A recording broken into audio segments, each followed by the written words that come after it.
guys, welcome to this new video. Today we are going to talk about Kubernetes role, right? Those are permission in Kubernetes, called role binding access control. Those are permission in Kubernetes. So today we talk about Kubernetes role. What is a Kubernetes role? Guys, in simple language, a Kubernetes role is just a rule. Those are rules that you specify, right? Those are rules that you specify. It's just like the law of the country.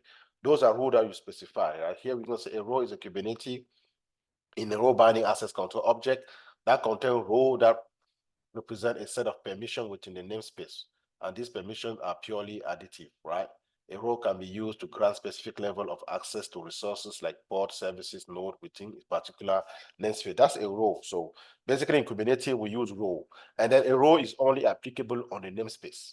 Role are rules that are only applicable on the namespace. So we have those roles, and we can attach those roles to like pod, like let's say, for example, rules, like, those are rules, and those rules can be stuff like get, watch, list, right? For example, if we attach that into a specific namespace, so we define the rule, and we can actually attach that, give that rule to somebody, and that rule will define how you access resources in Kubernetes, right?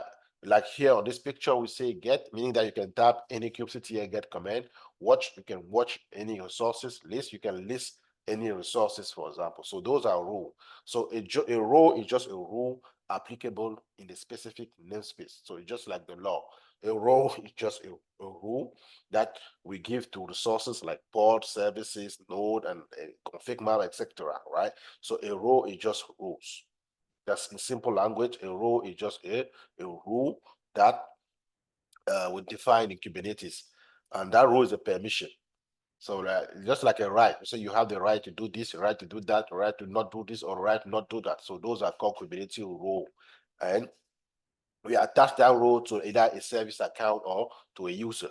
So that's called a role. So a role is just a rule, and the role is only applicable in the namespace. So role is a rule, and rules applicable in the namespace like get, web, watch, list, and is applicable to multiple resources like pod, config map, like is applicable to multiple resources.